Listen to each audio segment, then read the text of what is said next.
Hey guys, it's Pete from Pete from Anxiety here. Welcome in today's episode. I appreciate y'all being here so much. Let's talk about a few things real quick. The Pete vs. Anxiety Team Anxiety Facebook group. Are you a part of it?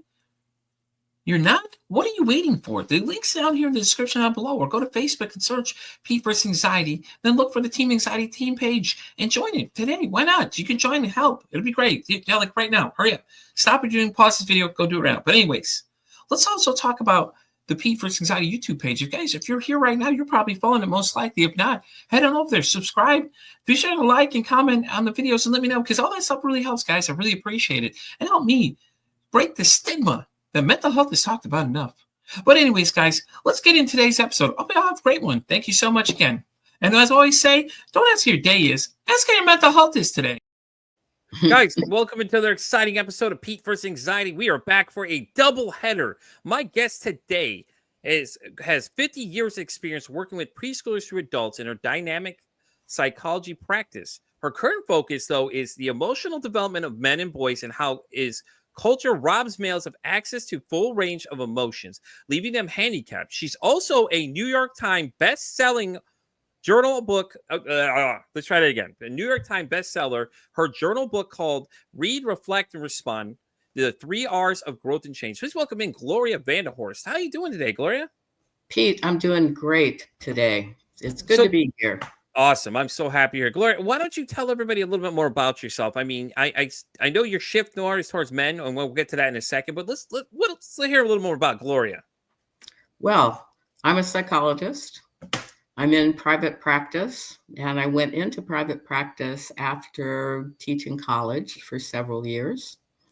And the initial experience of private practice was mind-blowing because I started with preschool children. Now, you might wonder, why in the world would a preschooler need to see a psychologist? And it turns out that preschools are run by women, and they get a little distressed when boys are being typical boys, moving around a lot more, being louder than the girls, getting irritated with each other, pushing, shoving. So they get attention from the teacher, but it isn't positive attention. Yeah. It's really negative attention. And what we did not understand and know now, because of all of the research on the development of boys, and there's tons of research on the development of boys, is that boys come into the world with a broader range of emotional expression than girls. Now, think about that, right? They have access to more emotion, both higher and lower, than girls do. That's and so naturally, they're going to behave differently. Yeah. And it's fascinating. The research takes so long to get down to the public where it really belongs that people didn't realize that boys had a broader range of emotional expression. The problem is that most infants are cared for by females. Yeah, it's true. And the female is very familiar with the emotional range of girls. Not that familiar, don't even know about the fact that boys have this broader range. And so when the boy goes high with his energy or low with his energy, mother tends to back away, right? And that leads to boys narrowing their emotional expression or exploding and getting themselves into trouble. Yeah. And that's, it's tragic. And there's a direct relationship to why are our jails filled with men. That's true. Okay, that makes true. Based on what you're just talking about. Yeah, okay. And I could speak on that sense too, because I raised 3 girls on my own for a little bit, and it's different though, because we as men, we don't understand women's, we always think the women are more emotional than us. So, but it's really the opposite apparently. And Yeah. that was mind blowing when you said that. I was like, what? We're the direct opposite? I'm like, that's Right. so fascinating though. But then, because of centuries of culture, right, where we had to send the male out of the cave with a spear to go kill something, right, that male cannot be using kind of the more tender end of the emotional spectrum and be successful at hunting with a spear. And so, as a culture, for centuries, we have robbed males of access to that more tender end of the spectrum in terms of feelings. They can't feel anxious, they can't feel nervous, they can't feel sad, they can't feel tender. We've taken it all away. Yeah. But in this day and age, we're not sending men out with spears to kill mastodons. We're hardly sending them to war, right? We do war pushing buttons. And so we have to be able to allow men to re-experience the full range of emotion, particularly in the face of artificial intelligence. Artificial intelligence is going to replace so many things that men and women do, that if we don't educate men and reattach them to the full range of emotion, we're really going to be in trouble. True. All right. With artificial intelligence, we're going to have a lot more free time. We're going to have many more opportunities to interact with each other.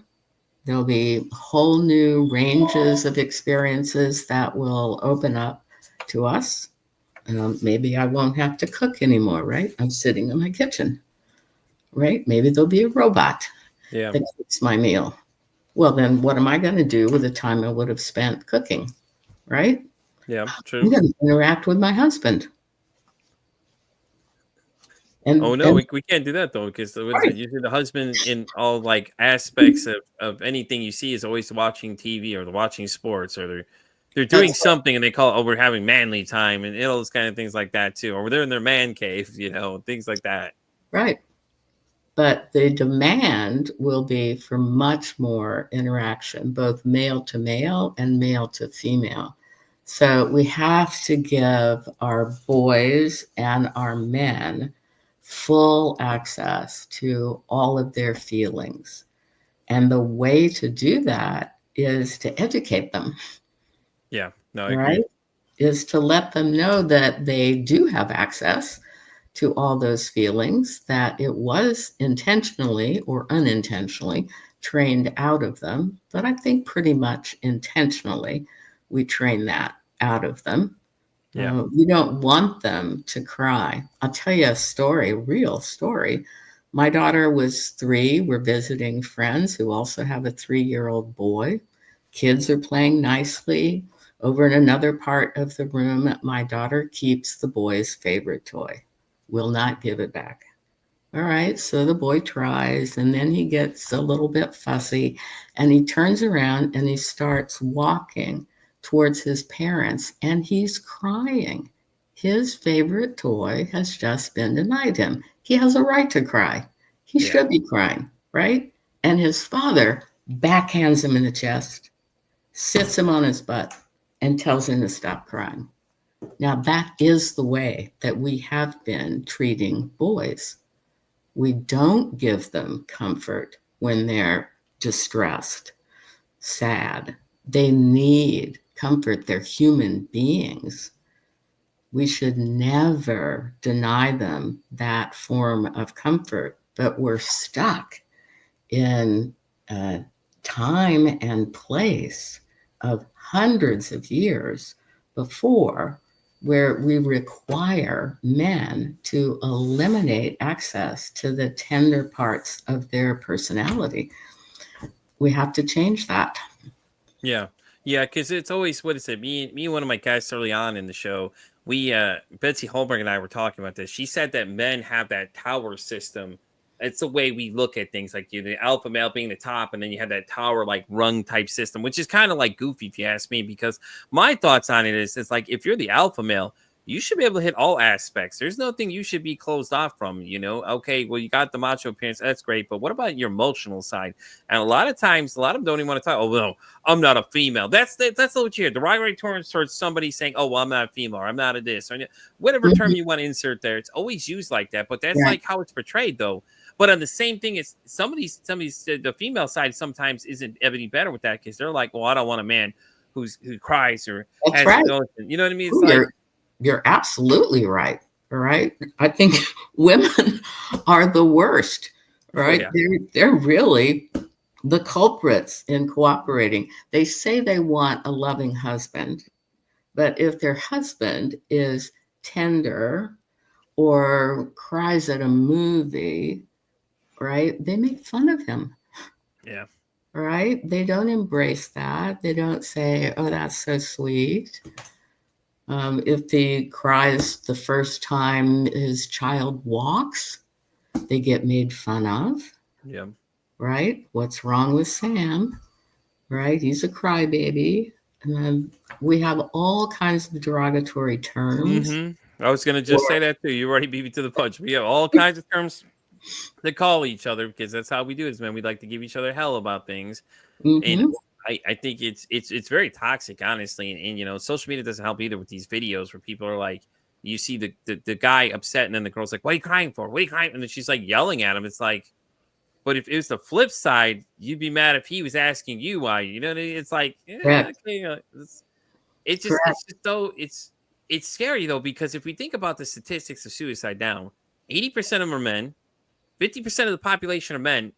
And if you look at it in a group setting, five friends together, 3 of them aren't coming back. 3 of them are going for some reason. And suicide's probably the number one thing. And I think that's the scary part about it, is that we as men have been told to be quiet, don't talk about these things. Like, okay, well, we're being quiet, but at this point, we're going at an alarming rate. I think there's a problem there but it's like, then you saw these like videos, for last month, people mocking because, men's mental health and things like that. I'm like, but why? Why are you making fun of somebody when it's a real thing? Like, we're losing guys faster than we have them coming in, and we make up most of the population. So like, when that whole part of the population is gone, then what are you going to say then? Well, we could have done something different. Yeah, we shouldn't be in that what if kind of reality. We need to do something now, especially teaching these younger kids, because with social media, I know I had a guest on, Mr. Whiskey. He came on and we were talking about it. He said, I think I'm trying to. He said 20, somewhere in the 20s, 20 percentile, somewhere in there. He said that when social media got introduced, young men were suicide was the number one death for most of them because of that, and it was 20% because of just for social media alone, which is just crazy if you think about it. Because like, some of us that are old enough, the first interaction of that was AOL and all those other things like that and stuff. And now you have like so many different things. Like, God, these people have so many different ways to get to you. But like before, we just had AOL Instant Messenger, and then there was the MSN, I think, was the other one, the opposite side one. But you had those 2 messaging systems. But now you've got Facebook, you got Instagram, you got X, you got all these things, man. Like, it's like you can attack each other at an alarming rate, and it's scary. It's very scary, and we disconnect more now than ever, right? Take 2 teenagers sitting next to each other. Each one of them's on their phone. Yep. Guess who they're talking to? The person next to them. A lot of times, yes. Texting to the person next to them. That's criminal, right? We're not even looking at the person when we're talking to them. And so much of communication is nonverbal, right? Yeah. So much is reading the face and the body. And if you're looking at a phone and talking to the person sitting next to you, you're missing 98% of communication. You're just missing it. When you said that, Gloria, I'm thinking of this movie. I don't know if you've ever heard of it. It's called Don't Be a Menace. That's exactly what they're doing. They're standing, the 2 guys are standing next to each other. So they call each other on the phone. The one guy picks up, "Hey, man, what's up? Hey, listen, man, you want to get out of here?" "Yeah, let's get out." They're literally standing side to side. Right. So when you said that, that's what I was thinking of. I was like, oh my God, that's hilarious, because it's like, It's so true though. I mean, like, that a lot of times if you go to a restaurant, you just look around and see how many people are on their phones. It's like, Right. it's And, like, and, so and it's going to hurt us. It's already yeah, hurting us in terms of social skills and the ability to read and empathize with another person. yeah. It is undermining the culture and robbing us of connection. Yeah, It's and it's also because that sensation they get from seeing it, they're like, oh God, I don't want to be missing anything. The I don't want to Mhm. miss out type thought process. Well, I don't want to miss out anything. Trust me, it's gonna still be there tomorrow. It ain't like it's changing, it's really Right. nothing new. And when I do, my wife will start talking, I'll literally take the phone, I'll put its screen down when she's talking to me. That way I'm paying attention to what she's doing. And it's something I Mhm. had to learn too, because I just got, so fixated on what I was doing. And she's like, well, I'm talking to you, you're not paying attention. So I literally put it downward and face down. Right. And sometimes I'm just sitting there, I'll have it face down because it's like, or I'll set boundaries like 5 p.m. I'll usually not really respond to anybody after that point, unless it's something I know they need to respond to. But usually I turn it, I'll take my phone, I'll literally put it face down, I'll leave it there. And, normally I have it in my hand all the time, but I'm teaching myself the habit of not having it with me all the time at that point. I'm like, no, you're home. I'm here with you because that's when she gets home from work. So that's my time and her time until I go to work because I work nights. So I Uh-huh. take that time and focus it for her and I, sometimes, it's like she's had a rough day. So she's just kind of relaxing or whatever, we're just kind of hanging on talking or whatever. But anytime she starts talking to me, if I'm looking at something, it's not that important. It goes straight down. I literally put the phone down That's great. and things like that. And it was a hard habit to learn though. I mean, but I think Oh, it's a very very hard. important one though. Several families have, baskets in the kitchen Mhm. or at the front door and have their kids and the two of them as well put all the phones in the basket, at least for some period of time, so that there can be real human interaction. We have eliminated real human interaction with these phones. Yeah. Well, there's also the live streaming and things like that too that, everybody's always doing and stuff like that. So like everything you're doing has to be publicized and or you got to show everybody live. And it's like, what are we teaching these younger kids about the things they're seeing? Because with the internet, it's just everything is out there. Just so much information just floating around, and people are just so like derogatory towards each other. So they're seeing these videos and and they're being Right. desensitized to these ideas and they're thinking, okay, well, this is how I should do things because I'm watching these videos or I'm going on the internet and having access to more information, not understanding the difference between fact and crap, basically. Right. And their anxiety is increasing. That's Yeah. happening across the board, right? Male, female, regardless Hmm. of the age, anxiety is increased. In particular, in our children, anxiety Yeah. is increasing. And we have to pay attention to that. We really have to help people get back to doing human connections, not robotic connections, because that phone is like a robot, right? It's a Yeah. machine that you carry around Yeah. with you. It's like your life source for a lot of them, it's like they're just so attached to it and things like that. And then every time you see a kid, sometimes they have their parents always give them the phone. Oh, here you go. And it's like, and they're not paying, sometimes not even paying attention to what they're watching. So they're watching these horrific videos of Right, things they shouldn't even be watching. right. The same thing goes for online access too. Like these kids that play these roadblocks and all these other things like that. There's a lot of predators that are out there too that people don't seem to understand that like you got to watch what these kids are doing nowadays. This is That's not right. the 90s anymore. The interaction isn't limited to some things. Now you have Yeah, roadblocks and all these other things that these guys are getting on and asking these questions, and these kids don't know what they're asking them. I right, had a situation with an ex of mine, her friend, her son was giving out her personal home address. I'm like, you might want to go stop your son. He's giving out your home right. address to some random person. That's Like, frightening. you know what I'm saying? It's like you don't know who that person is on the other side of the screen. Like, Mhm. and the things that get said too. Let's we can talk about that too. That's just crazy. Like these guys are going on there bullying these kids, and then it was the incident recently where it was the kid online was talking trash to the other guy to a grown man. The grown man got upset, found where the kid lived, came over and shot the kid. It's like really, like what? Those things are happening, there's no doubt about it, and But you know what I'm raising saying? It's everybody's crazy. anxiety. The reason that I wrote this book, which is a journal book, Yeah, is to address this directly, right? To give people a process for yeah, diving deeper into their own histories, into their own feeling states, and being able to mature in the way that they understand themselves. Yeah. And it works, Yeah. right? You read a passage, and the facing page in this journal book is blank, which is highly unusual because most journals have lines they expect you to write answers. That we hold information in terms of physiology, in terms of pictures, in terms of images, in terms of motion.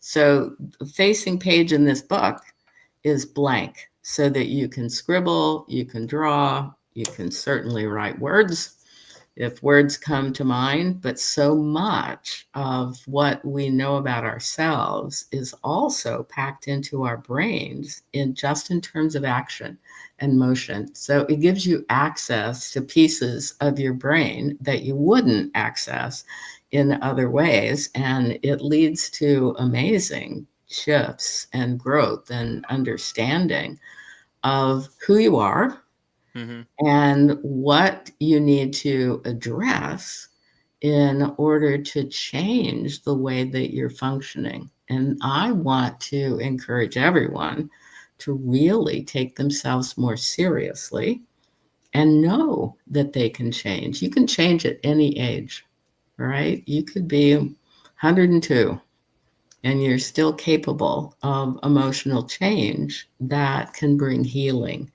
into you. And that's the goal of the writing that I'm doing, is to help people heal.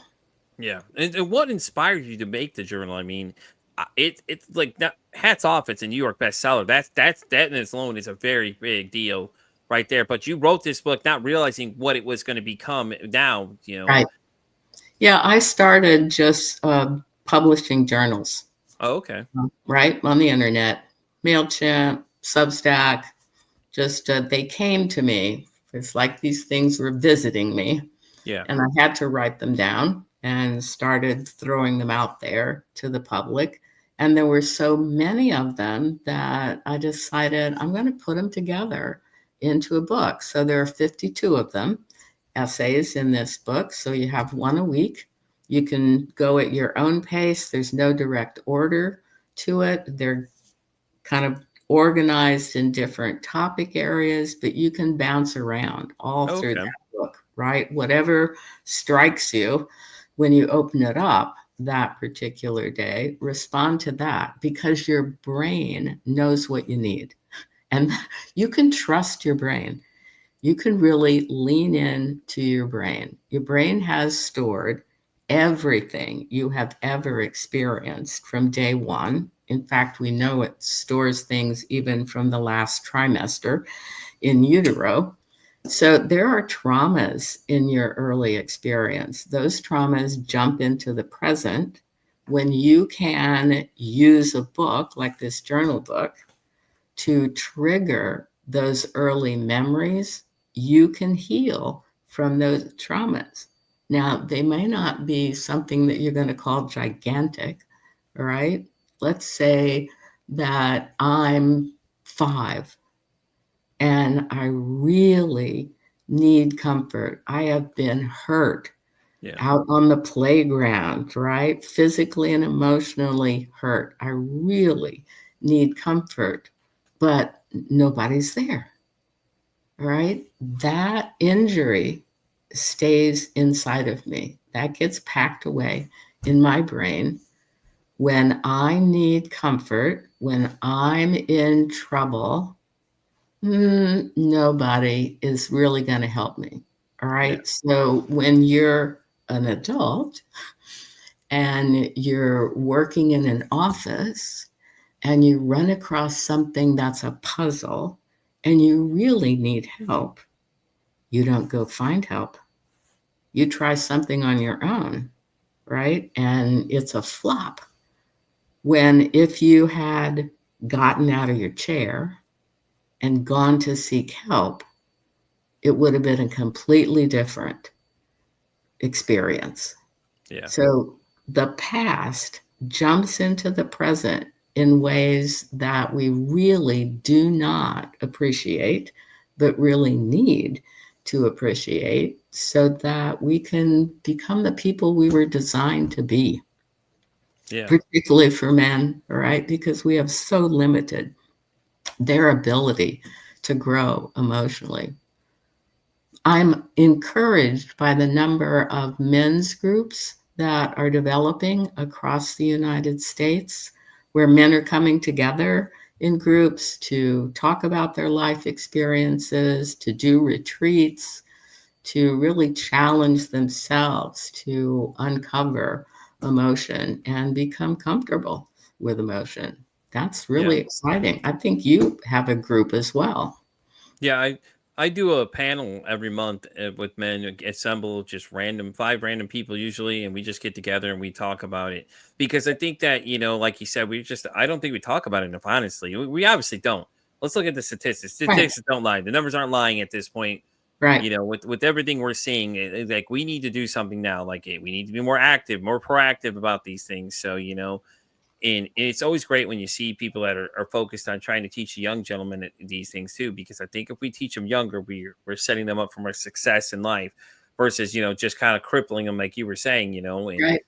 and it's hard though. I mean, with all these other misinformation, everything else going on, it's just so much that you're combating with at the same time, because now information comes at a faster rate for most people, and Mhm. in the cell phones and in TikTok and the TV and all these other internet things. And it's just like, there's a rating system to a lot of stuff, but I don't think people are paying attention to that anymore. It's like, okay, well, this is, before it was rated R. That means strictly 17 and up. But now it's like, it doesn't matter because you can access it No, on the does internet, not. Does not. No. And I'm And working on a book that's aimed at fathers to okay. help them do a better job of raising their boys and Okay. maintaining access to the full range of emotion. So I'm hoping to have that out by the end of this year. Very excited about that and really want fathers to have the help that they need to do a better job of legitimizing the full range of feeling states for their boys. That's awesome. Do you have a working title for it? Yes, it is How Not to Blank Up Raising Your Son. Oh my God. Yes.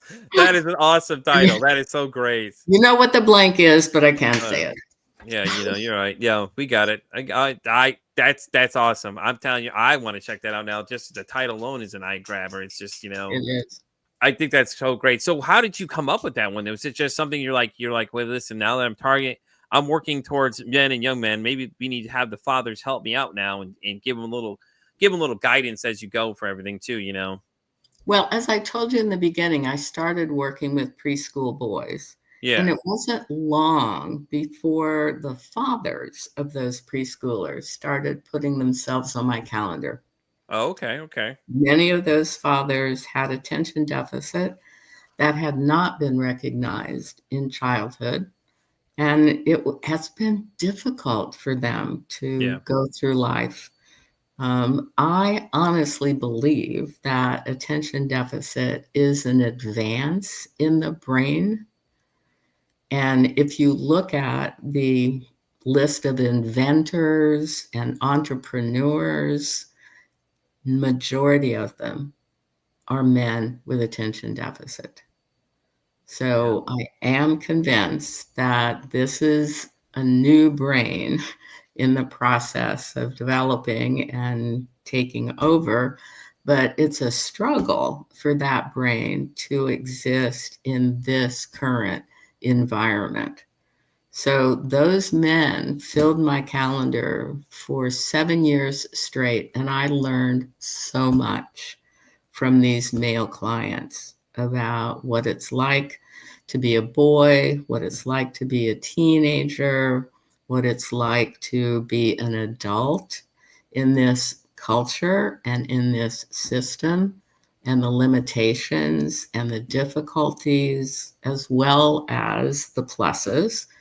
But it's difficult to be a male in this society, right? We honor aggression in boys and Mhm. men, all right? But we never teach them how to manage all of the disappointment, irritation.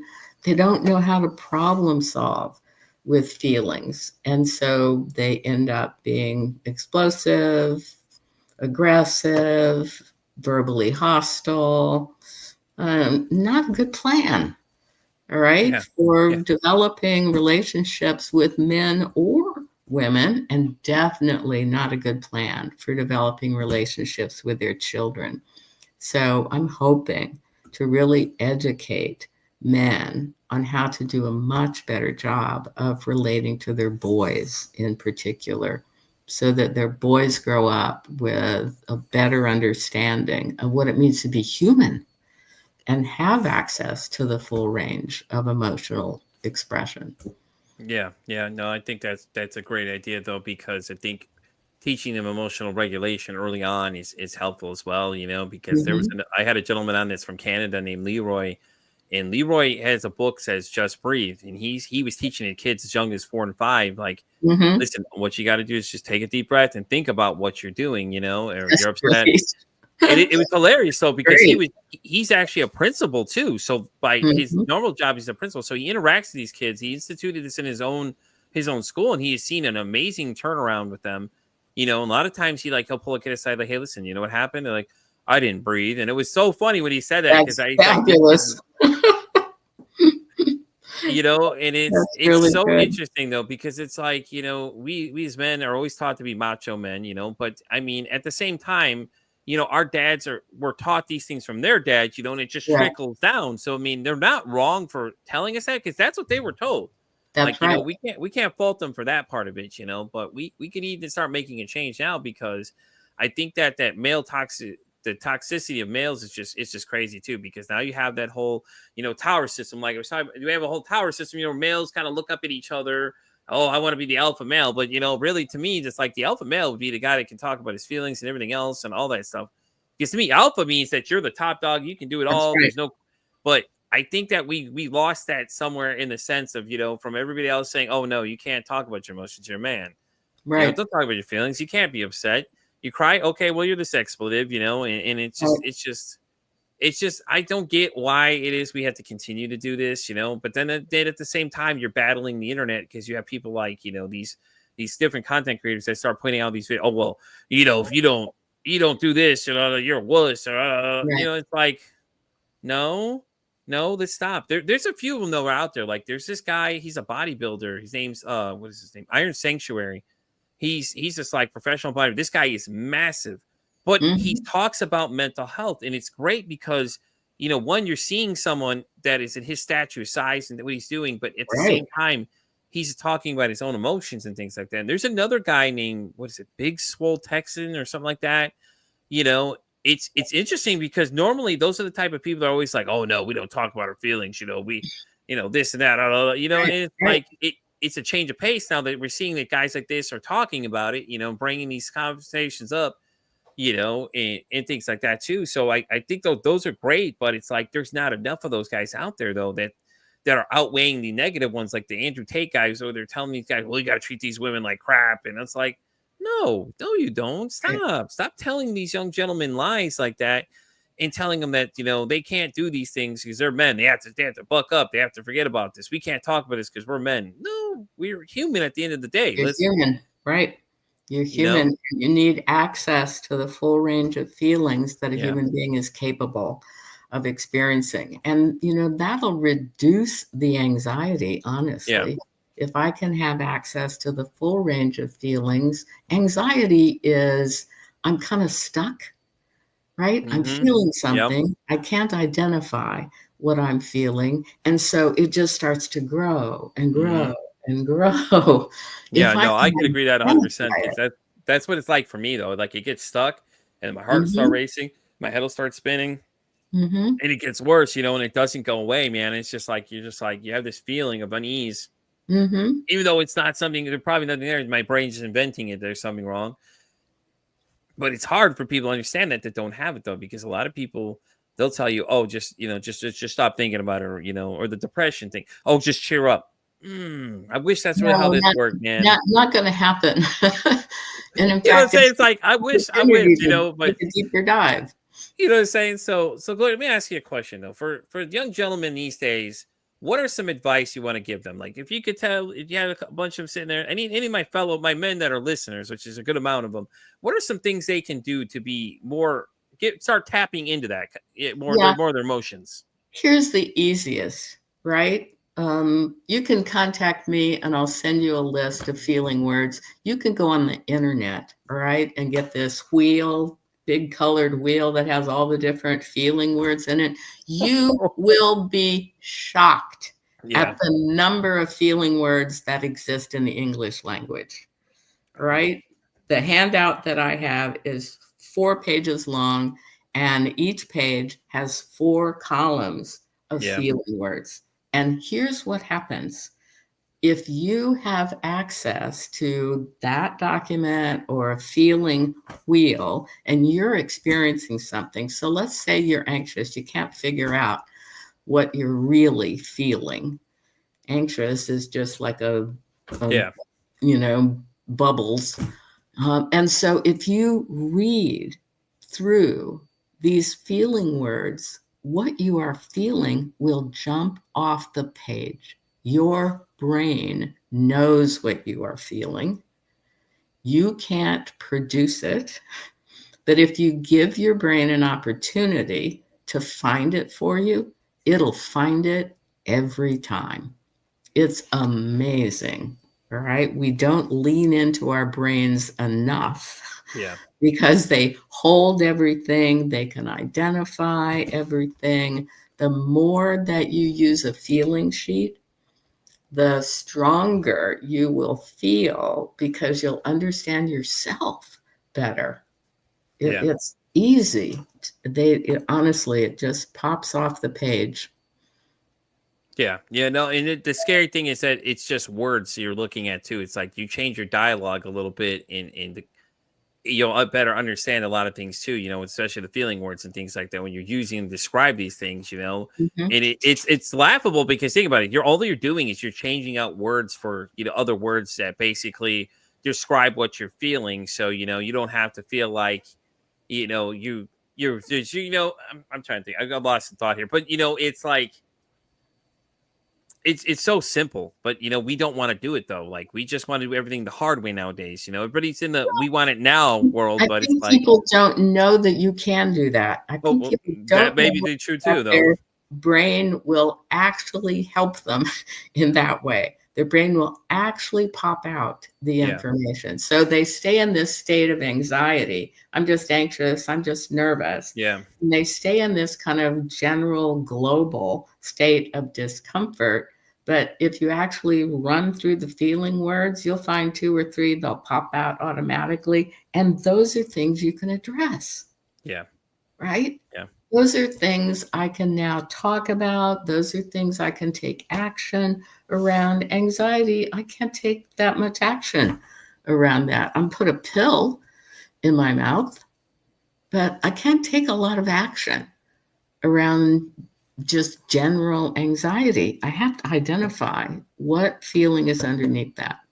yeah. You know, and it also helps you address the issue too when you know what you're feeling exactly, because you know, I think that's what people need to understand as well, is that you're looking for what your feelings are, because a lot of times that'll lead you to how to better approach the situation, or you know, understand what exactly that feeling is, you know. And especially anxiety is just horrible for me. It Some is. days it's like that thought gets stuck in my head like on a loop, and it just keeps going, like, you know, Mhm. like Discmans used to be, you know, like the skip, when it starts to skip and everything like that, you just like get to that one point, it just keeps skipping in your brain, and it Right. just keeps building and it keeps going until it just like, finally you just start freaking out, you know.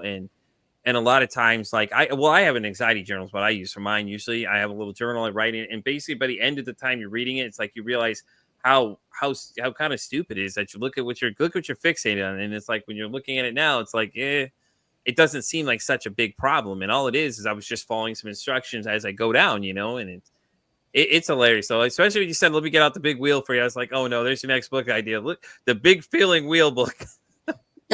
That's a great idea. Anxiety is actually there to be helpful. Yeah. Think of it as a almost like a stop sign or a yield sign. Yeah. It says pause, take a break. Something is happening for you, and it's important. That's what it says. It says it's important. So figure it out. Yeah. Identify what are the feeling triggers that are creating this anxiety. So anxiety is just like, take a pause.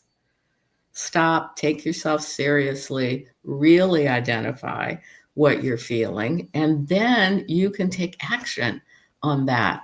But we don't have good ways really of taking action on anxiety unless we can uncover what's the feeling underneath. Right. Yeah. No, I agree.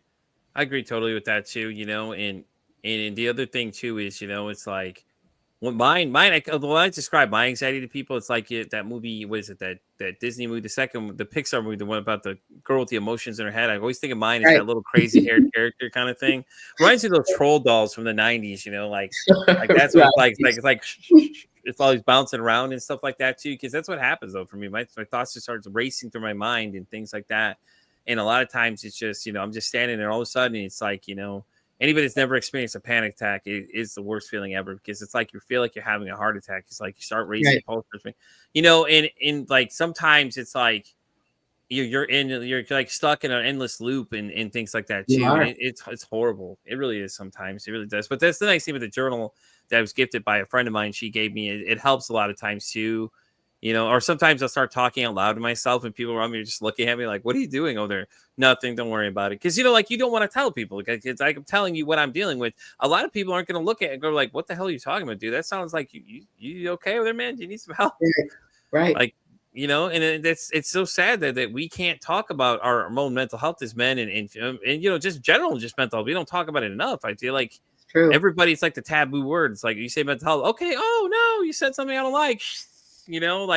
Like vampires in the sunlight kind of thing. You start panicking because it's like, well, I mean, think about it. Because when we bring it up to people, especially when it comes to like suicidal ideation and things like that too, people really get triggered. And I'm like, I don't understand why these people are talking to you. Yes, it's an uncomfortable conversation, but at the same time, these people are talking to you. Let's go back to that point. They're talking to you about this problem.